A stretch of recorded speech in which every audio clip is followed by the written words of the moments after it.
Welcome to Tokyo Game Life, a Tokyo-based video game podcast focusing on Nintendo and gaming culture in Japan's capital. Your host Mono here to bring you a slice of gaming life from Tokyo. Today's feature is about the interactive augmented reality experience Pokemon Colors. Mixing projection mapping with exercise activities, it's a unique Pokemon exhibition that's unlike anything else. Returning guest Vincent from Gamer Travels Japan joins me as we chat about bicycling to see Charizard, fishing up Pokemon, and shaking trees to find that ever-elusive Snorlax. In the games, I chat about the Japanese sweets-themed Kashido and give some final thoughts on Princess Peach Showtime. Let's start with Vincent from Gamer Travels Japan and Pokemon Colors.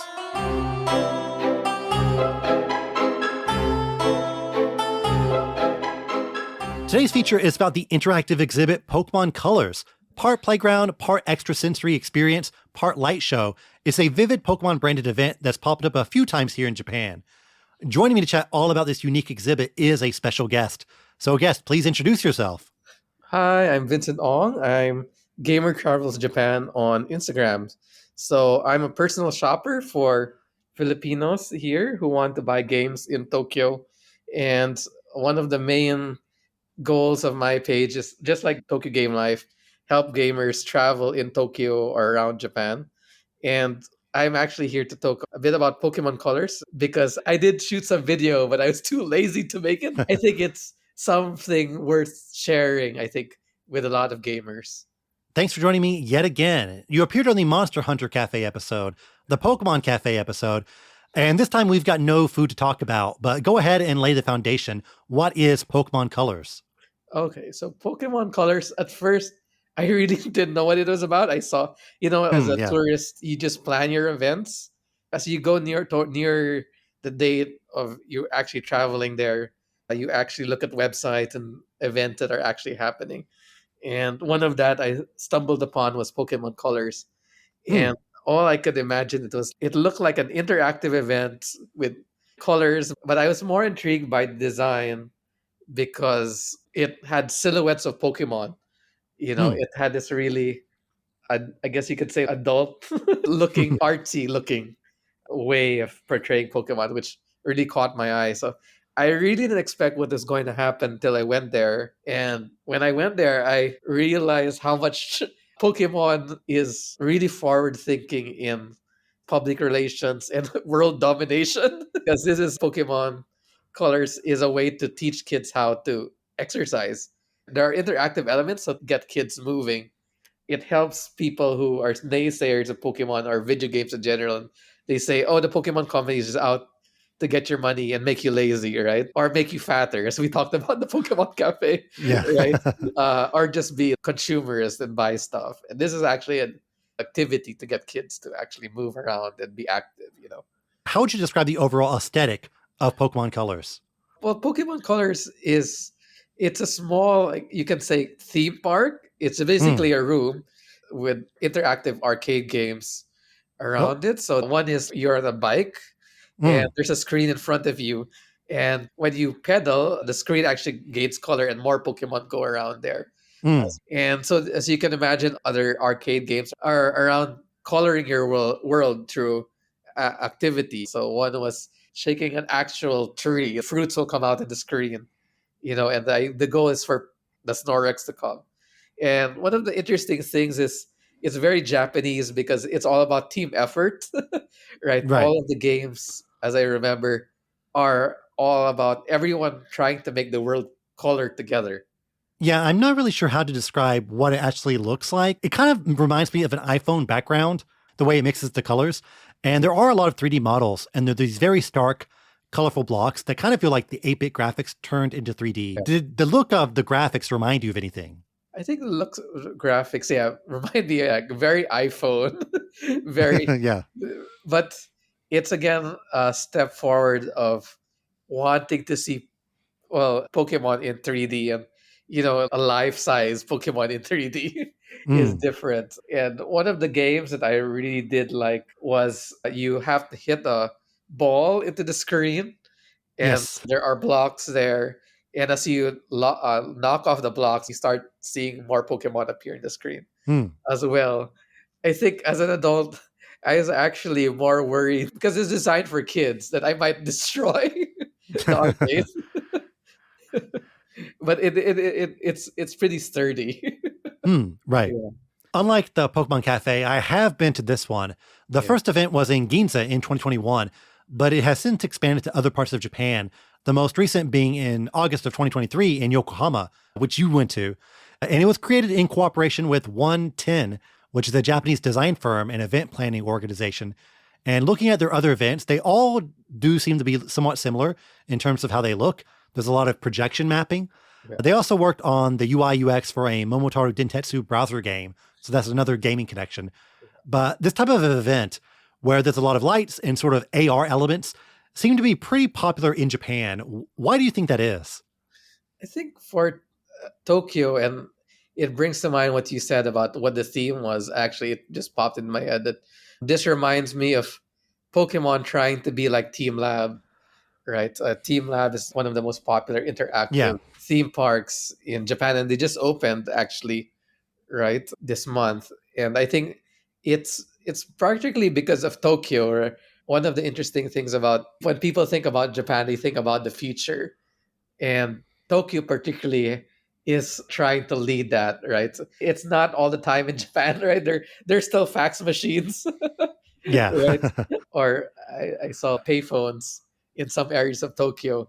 When you think of Japan, you think about technology, robots, and I think the Pokemon company is very smart in seeing that they can make one their own team lab experience, right? They've collaborated with another famous theme park as well. So this is their little step of having a theme park experience slowly. And I think second, this interactive element, particularly this, is to get people moving as well, right? I guess to get Hmm. people more active. And but I think it's just part of Japanese culture to walk around, right? And to enjoy nature. And this it really ties into nature, this thing between technology and nature, right? Hmm. Yeah. So I think that's where maybe the thematic comes out, and it clearly fits the Pokemon brand in this case. Yeah. And I think these AR, I don't know how to describe it, projection mapping or AR visual experiences, they are very popular in Japan. I've been to 4 different ones. I've been to, Oh, of course, yeah, Team Lab. I've been to Pokemon Colors. I went to a Van Gogh one. I went to one that was hosted by Samsung. yeah, Actually, I went to another one at a zoo. So it's a very popular trend. And I think it's really appealing because it's very Instagrammable. It's great for photographs. yeah, So going back to Pokemon Colors, the first one was in Ginza in late 2021. yeah, And I found the event online, and a lot of the marketing for it was pretty vague because it's kind of a hard thing to explain. We're trying our best now, but it is kind of hard to explain unless you're actually there. But you can imagine all the walls are these projection mapping or these images projected onto the walls, but they have interactive elements with them as well. So you can affect what's on the wall. And when I went to the venue, I was pretty surprised about what it actually was and all the activities they had. So we've talked about a few of them, but let's run through our favorite activities. What was the one standout activity for you? I think I mentioned the knocking out the blocks on the screen Mm. and actually make it go. I think that really was fun to watch. And the other one was, right. I think there's the witches really shows the thematic of is the silhouette. So it's basically Pokemon silhouettes. So they're small iPad size screens where you can touch the silhouette of Pokemon and it flies around. Mm. So I that more because of the aesthetic. I think that's what drew me into the event was the silhouette aesthetic. It looked a bit more mature, which is Yeah. fascinating as an event really for kids, right? Yeah, it is Yeah, kind of a weird mix because it is a kid's playground in yeah, terms of what you're doing, yeah, but the overall aesthetic and the way it looks definitely feels more adult oriented or yeah, a bit more abstract and artistic than you would yeah, expect. yeah, yeah, For me, I think my favorite activity was the bicycle one, where you pedal for a few minutes and then you yeah, watch a screen that tracks your progress. And at the end, a big Charizard flies out. So yeah, you yeah. got to get your camera ready to take a picture of Charizard. You don't have a whole lot of time. I don't get because you can't Oh, record it. okay. You can't pedal and take a picture Oh, yeah. as I, I, well. I had my wife there, so she was Yeah, on Charizard duty when I was pedaling. So I was very lucky. yeah, And one thing about the activities is that they all are pretty active and hands on. You don't just walk around and take pictures at photo spots. yeah. What did you think about them gamifying this overall experience? I think it's again strengthening the Pokemon brand, and that's why a lot of people don't get that Pokemon is more than just a game now. And I have to talk about also being as a personal shopper is you realize how much merchandise comes into Pokemon every month. It is its Yeah. so it's not just the game as much as people complain about the graphics of the game, right? Why is it not up to you know to other AAA titles? It's because the Pokemon company does need the game. At the same time, they don't need the game because they've been doing things that expand their world. And so maybe kids don't even now they have Pokemon Sleep, right? So now kids don't even need to play the main game to understand what Pokemon is. And now this Right. is another way to get kids. It builds a core memory. If I was Mm. a kid, then I think doing this activity will be something I'll remember as a kid because it is very interactive. Yeah, a few of the other activities they have there, there's a fishing one where you have something that kind of resembles an old school fishing controller, and then you can fish up Pokemon. I got a Cloyster, which I imagine would be really hard to fish up in real life. Yeah. And another one, the one you said it was your favorite, it was also the Ginza event where it has a big, I would call it a playpen of all these plastic balls, and you just kind of throw the balls at the wall, and you're trying to catch the Pokemon or maybe hit the Pokemon. I don't know if they're actually caught or not, Yeah. but you're just throwing the balls at the Pokemon on the wall, which is pretty fun because, like you said earlier, it's kind of black and white at first, but then it gets more colorful and more Pokemon appear. I am a bit suspicious about the accuracy because sometimes you're throwing it right at the Pokemon and it doesn't register, but sometimes it's a bit more lenient. So how much you're affecting it is a bit, I don't know, not 100% accurate, but that's part of the appeal. You don't really care if it's super accurate or not. You just want to throw the ball. I mean, it is for kids after all. I think I wanted to say also that it is going to be quite packed. When was it in Ginza? In 2021, Summer as well? like winter, I want to say late Oh, 2021. okay. So So, kind of the pandemic was still in the pandemic, but a bit tapering off a bit. oh, okay. Because I went there summer, which is August, Hmm. right? So it doesn't necessarily have a fixed date when they'll Yeah. have it, but it is successful. When I was there, it was packed with kids, and you think that you will not get to actually try all the activities, but you do eventually. But Yeah. there's like a long line between getting from activity one to activity two. Just need to be patient. Another activity we didn't mention, I think we talked about it a little bit, but there's the huge, it looks like a punching bag, but Yeah. you shake it and it's supposed to shake a tree on the wall. How would you describe it? I guess a pole, a fat pole, right, Yeah. that you can actually shake, which actually mimics a tree trunk, right? And then you can Yeah. actually shake it. And then the idea is to, I guess, get Snorlax to come out, which is what I was motivated to. Yeah. Of course. Yeah. Let's talk about the merch. What kind of Pokemon Colors merch items are there? I was trying to hoard as much as I want, but it was pricey again Mm. because it is an exclusive event. But I do like the aesthetic. So I do have the postcards. I have a Mm. set of postcards of the Pokemon silhouettes. So you have the starters, I remember, and like a Charizard one, but I know there's six. And there are keychains again. So again, it doesn't look too cutesy, right? Right. From afar, it doesn't look that you're a Pokemon fan, right? It looks aesthetically pleasing. I remember people wanting the jacket as well Hmm. of the Pokemon colors. So they have the logo is a Pokeball, right? But it's a bit glossy, 3D glossy. Yeah, a prismatic color. Yeah, I love the merch they sell there. Again, it kind of seems oriented towards adults, even though the actual event is a kid's playground. But all the merch they sell is, I guess, for mom and dad or the older Pokemon fans. So they have T-shirts, they have, of course, clear files, they have iPhone cases and things like that, all Yeah. with the Pokemon colors aesthetic. There's nothing like plushies or anything really kid focused. So it is kind of unusual where pretty much all the items are something that kind of only adults would use. I don't know if a kid would actually like some of the merch here, but the older people do. What kind of merch would you have liked to see at Pokemon Colors? I guess you said there are no plushes, but it'd be nice to have a Pokemon plush in the silhouette or a pillow, right? I'm not sure if Mm. they had it. And one of the things that actually I like now merchandise is like this eye mask. Oh, I think that would work well, right? Because it's a glossy, prismatic Hmm. look. if they actually had that as well. Is there any sort of themed event or activity you think Pokemon is missing out on? If you could host any type of Pokemon event, what would it be? I think Pokemon event. At the moment, that's a very good question. Uh, I think now, is there any Pokemon concert? I think that's. I Not think. really. I'm sure they've had it before, but I think that's we're talking about their world domination. They've.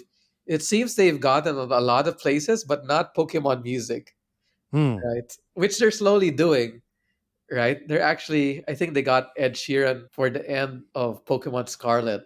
Yeah, so yes, to get into really J-pop, right? I think that would kind of seal their world domination because as Hmm. we're talking, they're actually veering towards theme parks.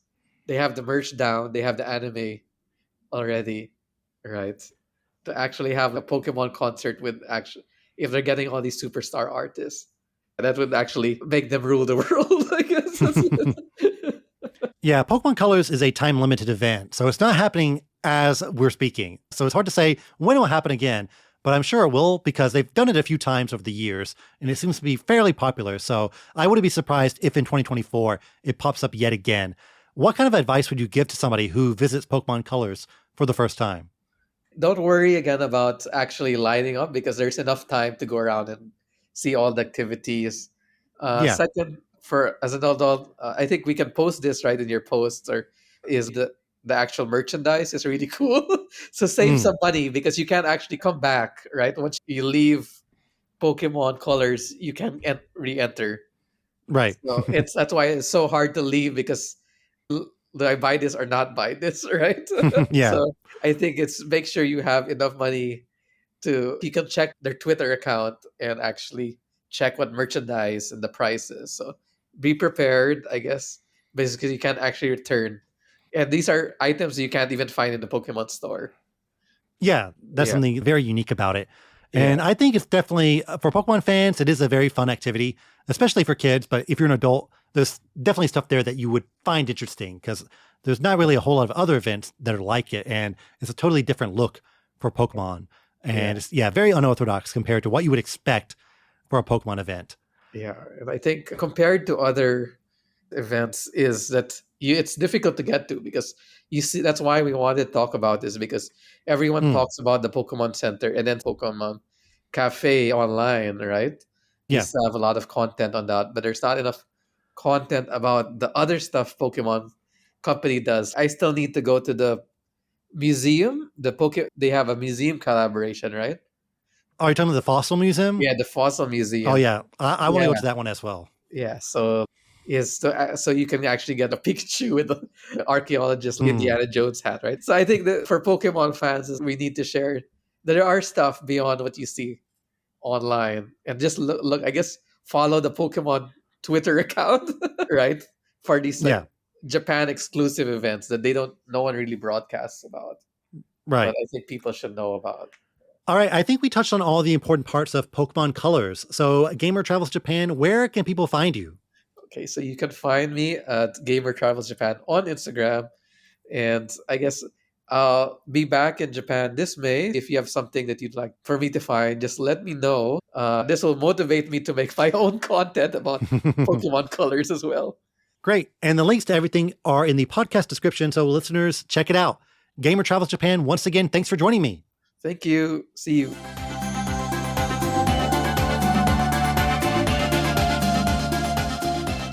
First game I want to talk about is one I doubt many people have heard of, Kashido from Kadokawa. I think most Western gamers know Kadokawa as the guys who own FromSoft, but they are a huge publishing and multimedia company here in Japan. They even have their own sort of mini theme park right outside of Tokyo, Kadokawa Cultural Park. It has a gigantic, artistically designed library, museums, restaurants, shops, a fountain, a sculpture forest, and yes, even some very, very small Elden Ring decorations in one of the restaurants. The whole complex is quite awesome, but not very video game related, so I didn't think about covering it. But Kadokawa does publish quite a few games, but it is an assortment of random titles like the Legend of Heroes games, Yume Nikki, Langrisser 1 and 2, and of course Unko Curry, which has the English title Full of Crap. KASHIDO is only their third game they've ever brought over to the West on the Switch, but once you play the game, you can kind of understand that it was probably an easy game to publish themselves. Oh, and as for the developer, it's AdGlobe Inc., which is a tech company that offers a lot of different services, including game development. They're basically just a company you hire to actually program your game, and they don't seem to have any notable resume, mostly just support work on mobile games. I just randomly stumbled across KASHIDO, and the key art instantly grabbed me. It showcases some wagashi, aka Japanese sweets, and art from the classic shoujo mangaka Yumiko Igarashi. I'm a sweet tooth in general, but I specifically am a huge fan of wagashi. And even going further than that, netikiri, which are the elaborately sculpted sweets made from red or white bean paste that mimic something from nature. When you say wagashi, netikiri is what pops into most people's heads. And I used to actually study Japanese tea ceremony before the pandemic, and serving wagashi with the tea is a major component. You have to think carefully about what type of sweet you serve and if it fits the theme of the ceremony. And matcha and wagashi, this is peak Japan living. It really doesn't get better than that combo. So a game focused on wagashi, even on a very surface level, has my attention. Now, this is actually based on a board game Kadokawa published in 2022, so yes, it is technically just a digital adaptation of the board game, which helps you understand why Kadokawa just hired some random company to program the game, because all the rules, art, and design were already in place. Gaming has a long history of adapting board games, but it is a difficult thing to pull off correctly. You could just be as straightforward as possible and just make it a digital version of the board game. You could also add some quality of life changes you can only get from a video game, or add some extra challenges and modes to make it a bit more single-player focused. For most of these adaptations, I believe the crux of whether or not it's good relies on the quality of the actual board game, but it is something that you could easily mess up. KASHIDO, they didn't mess it up, but it is a very bare minimum adaptation of the board game. You can play local multiplayer with 3 others or play the CPU, and there's only one difficulty. No special modes unless you count the credits as a mode. Thus, your enjoyment of the game relies on how much you just like playing the base game against your friends or the CPUs over and over again. I should probably explain the rules, but that's always the worst part of playing a board game, right?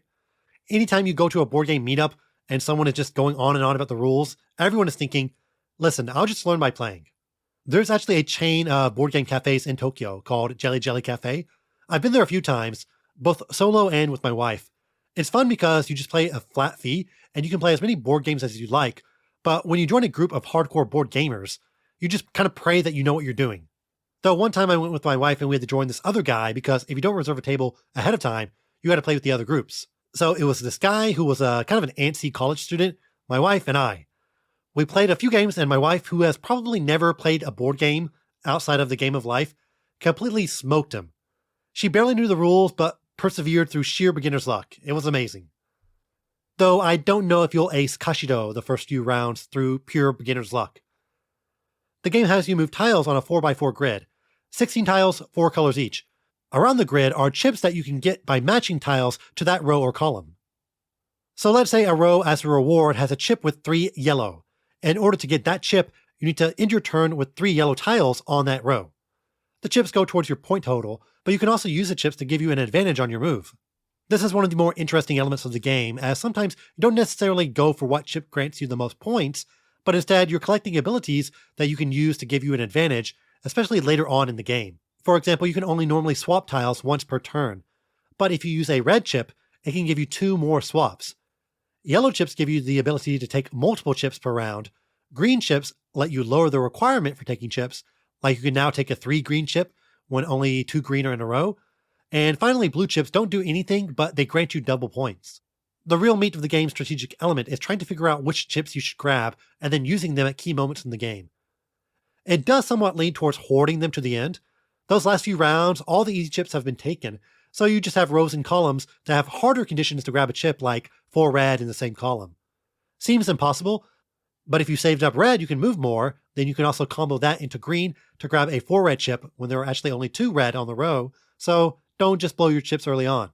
As a game, the core fundamentals are easy to understand, but require a good deal of strategy. The chip layout is random each time, so each game feels unique. As for the aforementioned wagashi, all the game pieces look like round glass tiles with wagashi inside them. They look absolutely amazing. I can definitely see the appeal of owning it as a physical board game. What's great is that while all the colors share a similar wagashi theme, each individual piece is different. So the red has rabbit-shaped wagashi, but each tile has a unique wagashi inside of it. Now, would I like this game if they replaced wagashi with anything else? I mean, maybe not as much. The theming is really just up my alley, which I think is a big part of making a successful board game.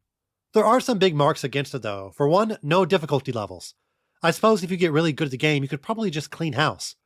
I'm not there yet, I've only won a few times, but even something like Clubhouse Games has multiple difficulty levels you can unlock, which encourages you to keep playing. Also, the rules are actually somewhat vague and poorly translated. It does not get into the intricacies of strategy and outright misstates some stuff. For example, if you want a 2 green chip on a row, you need 2 green tiles. But the rules make it seem like they need to be touching each other, which is absolutely not the case. You can have green, red, blue, green on a row and still get that 2 green tile. This was a mechanic I was horribly confused about playing the game because I didn't understand why the computer could take certain pieces. The UI is also a little clunky and the game doesn't explain well how you can actually use the chips. You need to use a red chip before you move, then after you end a turn, you're granted an opportunity to use a yellow chip, then a green chip. This is something the rules do not touch on, but it's vital for victory. It very much is a bare-bones digital version of a pretty neat board game with great theming. I don't know realistically how long it would hold your attention unless you just really get into it, or have a board game group. But it's only $13 on the eShop, and it will probably go on sale sooner than later, so if it at least sounded interesting, it might be worth a pickup. Otherwise, it's not going to change your world, but the wagashi does look amazing. The other game I've been playing, I finished Princess Peach Showtime. I cleared it in about 5 hours to 9 hours and 59 minutes. Only Nintendo knows my true playtime. I talked about the game on the last episode of the podcast, but here are my final thoughts on Goodfield's swing at a Princess Peach game. The game honestly surpassed my expectations. I didn't expect a whole lot, since I was wondering if I would just be bored, since it seemed aimed at very, very young gamers. But Showtime is just completely overflowing with creativity and charm. It's not a by-the-numbers game at all. Instead, it's surprisingly ambitious, albeit one that is still very, very simple and straightforward. The game focuses more on gameplay variety and spectacular set pieces over twitch platforming or intense action. Last episode I said the spectacle wasn't up to Kirby level, but after clearing it, there are definitely some awesome stages that ramp up the excitement. You race trains, have a big kaiju battle, escape an exploding airship, thwart a terrorist attack. Peach can do it all. I don't see Mario doing this. He gets a star and then he's out.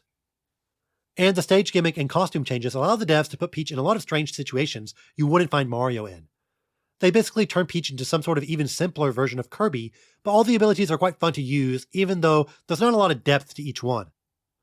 I will say it was very smart to not just have all the costumes be different attacks. Having some that aren't focused on combat at all keeps the game from feeling stale or too action-focused. But honestly, I do lean towards the big action set pieces over the minigame-focused stages. Alright, ultimate costume ranking. 1. Kung Fu. 2. Ninja. 3. Cowgirl. 4. Patissier. 5. Superhero. 6. Detective. 7. Dashing Thief. 8. Figure Skater. 9. Mermaid. 10. Sword Fighter.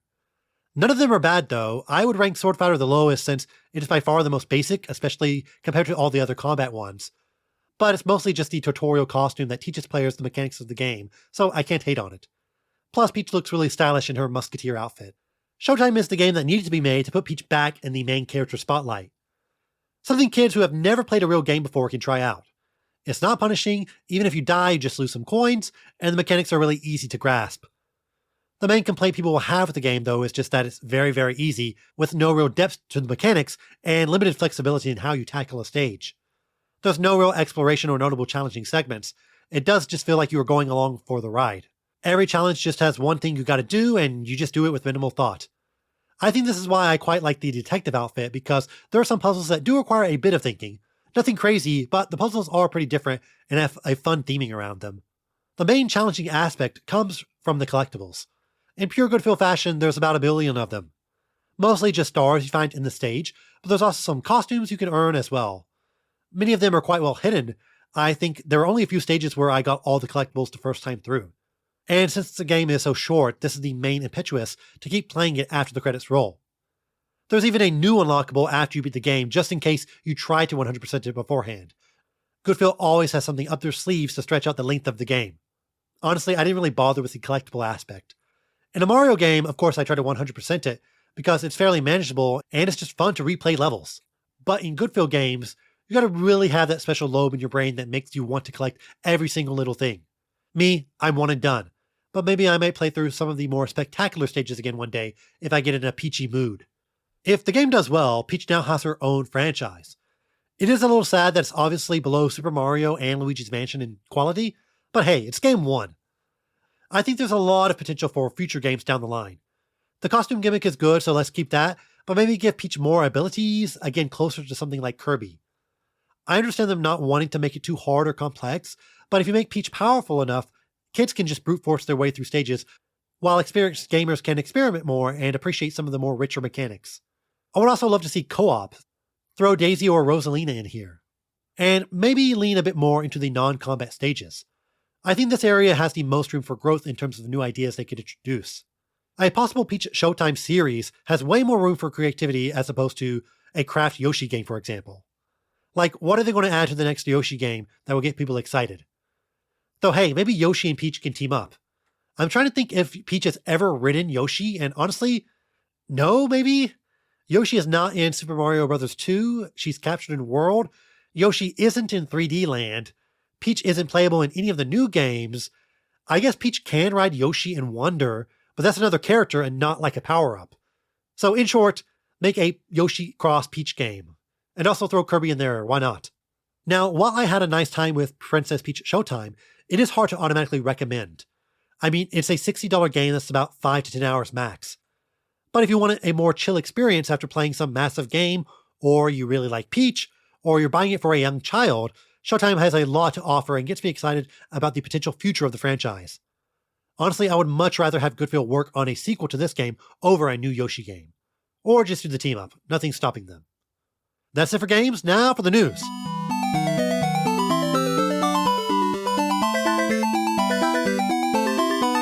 No Nintendo Direct just yet, but we do have some Nintendo news to chat about.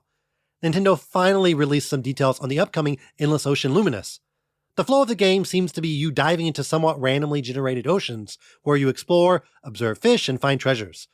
Doing so will increase your diver rank, which unlocks new things to do and see. You can also go online with other divers, and there are even special online missions to take part in.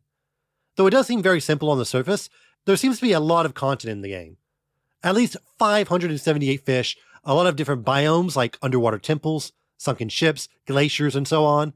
You can take pictures of the fish, and yes, even selfies. How many people can say they have a selfie with a great white shark?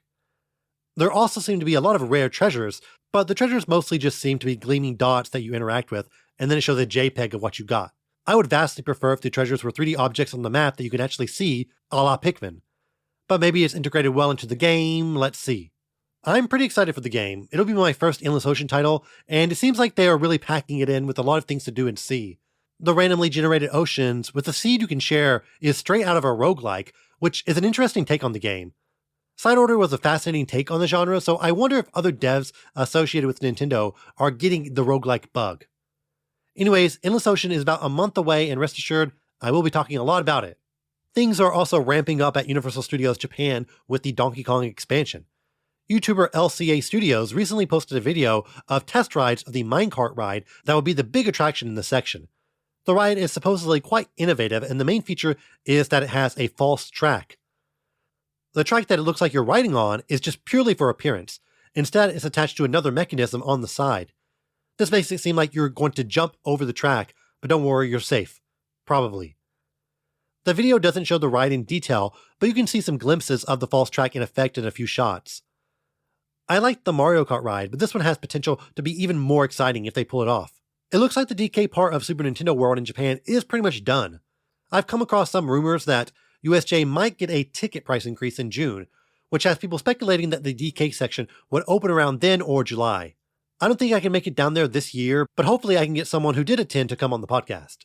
And there's a bunch of new Nintendo merch, the biggest of course being an official Earthbound ruler from Hobonichi Mother Project.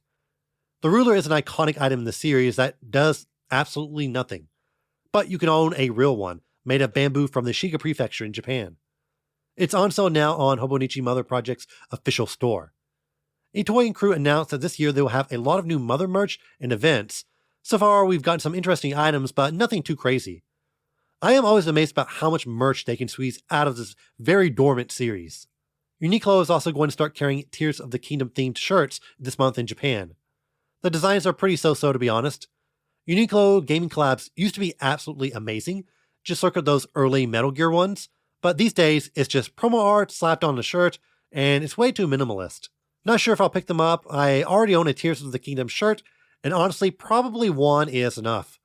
Something I don't own, though, is a Licca-chan doll. But there will be a special Kirby-themed Licca-chan doll in September. If you don't know who Licca-chan is, she's basically Japan's answer to Barbie, but she is much younger and more anime-looking compared to, I guess, the quote-unquote realistic Barbie. Last year there was a Mario-themed Licca-chan doll, and I do wonder if there'll be some more Nintendo collabs in the future. Metroid Licca-chan? Finally, Sane is releasing a plushie of Moss from Pikmin 4 in June. Looks nice, just as expected from Sane. I have to think that the Leafling plushies are next. Outside of the Bulborb, there are not a lot of enemy plushies, which is a gap they need to fill. Last bit of news, F-Zero Maximum Velocity was added to Nintendo Switch Online. This is the first GBA F-Zero game. There are actually 3 GBA F-Zero games, but the last one is Japan only. Like most people, I've only played the first one, and supposedly that is the best one. It's developed by Indie Cube, one of their first projects with Nintendo. The sequels were developed by Suzak, a company that doesn't exist anymore, but they also developed Wario Master of Disguise. So you can now play 3 16-bit looking F-Zero games on Switch. What more can you ask for? On that amazing note, let's wrap up. Thanks as always for listening. Be sure to like and subscribe to this podcast on your favorite app. Leave a 5-star review as well, it helps with visibility. The podcast is also available on YouTube, so like and subscribe there as well. I'm on Twitter, Threads, Blue Sky, Instagram. Just search for Tokyo Game Life or find the links in the podcast description. If you like the podcast, be sure to share it with your friends and on social media. If there's anything you want me to talk about or cover, don't be shy, just message me on Twitter. The next episode will be on April 21st. See you next time. Matane!